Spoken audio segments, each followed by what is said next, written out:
The next area we're going to look at is fitting cleats and adjusting cleats to your clipless mountain bike shoes. Unless you're using flat pedals, clipless is increasingly popular and the way to go for accurate control of your mountain bike and also making the maximum use of your energy. The most common system is the twin slot system you see here, developed by Shimano but used widely across all mountain bike shoes. This is a clipless pedal.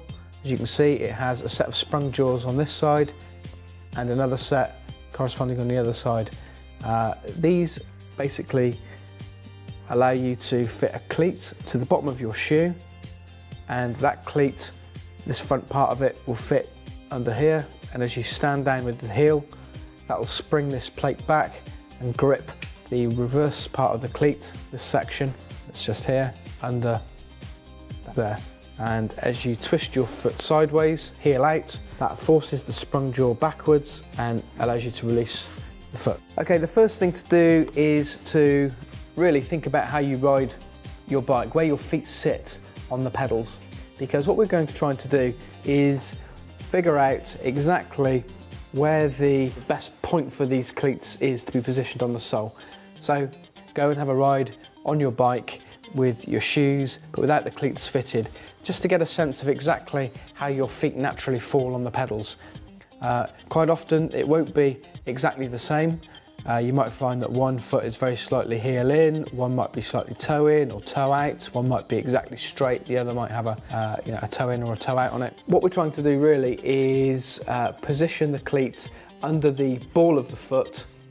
That's where most of your power is going to come through. It's extremely personal. It's a bit like having a suit fitted. You know, what suits me might not suit you. So don't be tempted to follow other people's advice or guidance. It really is a matter of trial and error yourself. Mountain biking is often a wet pastime, and obviously you've got a steel bolt fitting into a steel thread, and obviously that can have problems with corrosion. So it's a good idea to use some good quality waterproof grease, a little dab on the ends of the bolt before it goes in, and that will allow you to remove those bolts much more easily. That's now holding the cleat physically onto the shoe, but still allowing you plenty of wobble move to make your fine adjustments. Now, the next job is to replicate the amount of twist that you saw looking down at your shoe when it was on the pedal.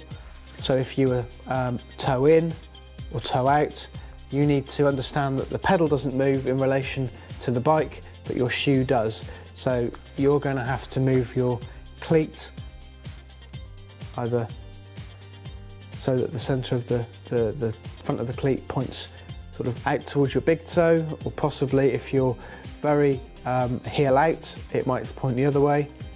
So it's pointing out towards sort of what would be your middle toe. Generally speaking, most people are fairly neutral, so it'll be somewhere in line with the central bar that splits the two cleat slots. So that's about where it should be.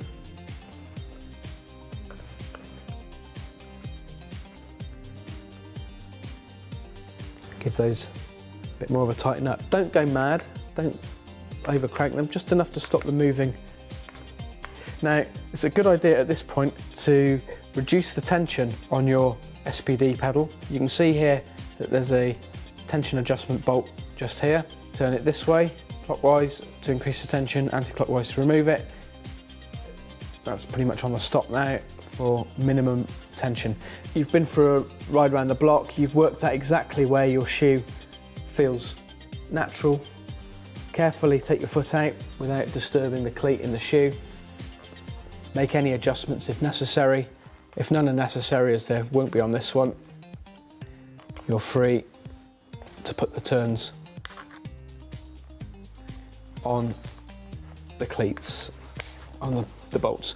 You really want a nice tight fit in there, nice so that the socket goes right into the bottom of the bolt, and you can see there that that's a really good firm fit from this. Even your Allen keys, it's a nice tight fit. You feel you could really put some leverage on there without tearing the heads. Luckily, Shimano bolts are quite strong, quite nice steel.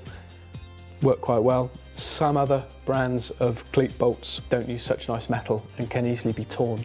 A torn bolt will require drilling out, which is just it's not particularly difficult, but it's time consuming and awkward, particularly when you want to go for a ride and your cleats shifted. So do those up nice and tight.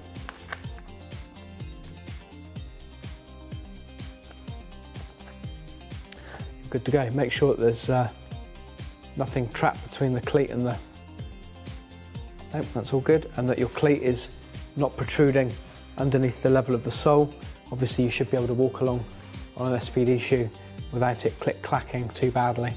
That is the essentials of how you fit a cleat to a mountain bike shoe.